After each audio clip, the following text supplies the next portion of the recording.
Here we go. Patch 1.4.2 released on the 9th, which was yesterday.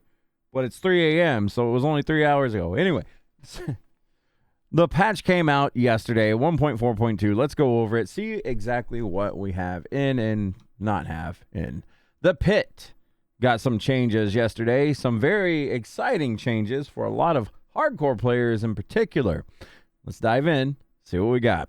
The chances to receive Stygian stones on completion of the pit has been increased. They give you some examples here. On tier 100, it goes up 18%, and into 30% on tier 200. If you've made it that far, you crazy, crazy people. They've also made some following adjustment to the pit bosses. Adjusted the damage of boss powers and boss affixes to be more in line with the difficulty of the dungeon leading up to the fight. So you're not just blazing the dungeon, getting to a boss, and then getting one-shot smacked down to oblivion. Thank you for having that. As a hardcore player, thank you. They reduced the frequency of which boss affixes, or they reduced the frequency of boss affixes so they don't overlap. The Tomb Lord Bonewall boss affix now starts appearing from pit tier 1. Slightly reduced the ability cooldown. The Blood Bishop Triple Shadow Line boss affix now starts appearing from pit tier 31. Moderately increased the cooldown of that as well. They reduced the Arita, I don't know how to say that name, Wind Vortex boss affix to last 6 seconds, down from 8. That's pretty big, substantial change. The selection for pit tiers will now default to last completed tier instead of highest available. That's a good one. I like that. And in general, if you haven't already watched the video, today was a big day for Diablo 4. A lot of changes coming. A lot of information came out for Vessel of Hatred. So we have a video on that if you want to go check it out. I'll link it at the end of the video here. So let's see. Pre-purchase for the first expansion, Vessel of Hatred, is now live.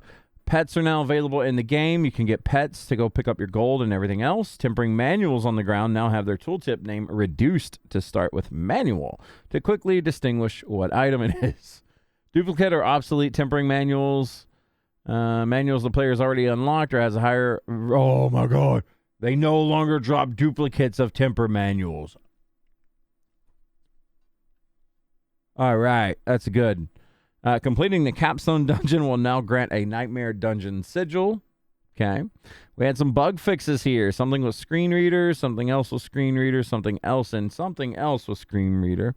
You can pause and read that if you need to. UI and user interface here. Ooh, had some changes here. What we got? Fix an issue where certain items linked in chat weren't displaying. Issue with the gauntlet score screen. Fixing an issue where icons for greater affixes and masterworking did not appear when inspecting another player.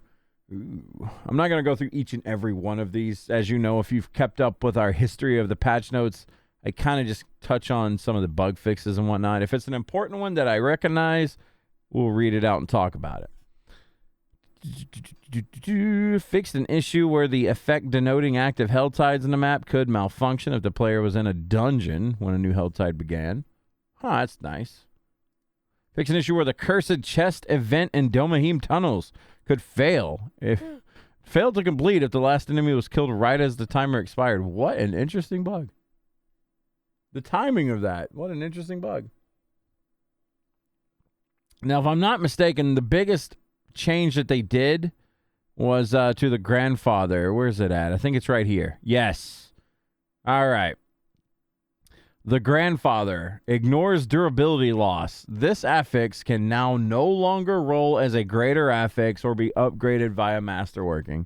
All you poor souls out there that got a greater affix grandfather and got so excited only to look at the weapon and not see any greater affix because the hidden affix of ignore durability loss was what was rolled GA. They did it. They fixed it. I even have a personal friend of mine that had this happen to him, and I feel so bad, but at least they fixed it. We'll see. For the grandfather specifically, any existing grandfathers that had a greater affix or masterworking roll consumed will be re-rolled. So there you go. It It's re-rolled to something else, so that's a great thing. There we go. Thank you, Blizzard. Fist of Fate Lucky Hit chance got changed up a little bit. Scoundrel's Kiss.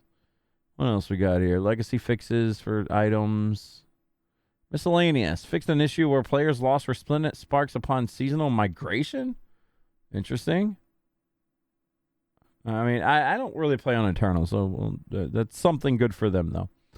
Fix an issue where the Barbarian could not craft gurgling heads at the Alchemist. Interesting. Various stability, visual. I feel like this is on everything. In any game, anywhere, anytime. This is a thing, okay? Various stability, visual, and performance fixes. I hope this doesn't crash your computer these days. We'll see. Some people are already reporting having issues. We'll see.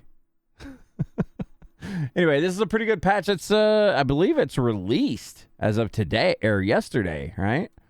Yeah, I believe it's already out there. So, hey, if you haven't watched the Vessel of Hatred stuff, we're going to have a link like up top here pretty soon. You can go click that video. We have an info dump on all of the information that was released today. There was a lot. Good day for Diablo 4. Anyway, hope you enjoyed the patch. Hope you're enjoying the bonus XP and everything and all the freebies. If you haven't been logging in, log in and get your freebies once a day up to June 20th. Get going. Y'all take care. We'll see you on the next one. Have a happy day.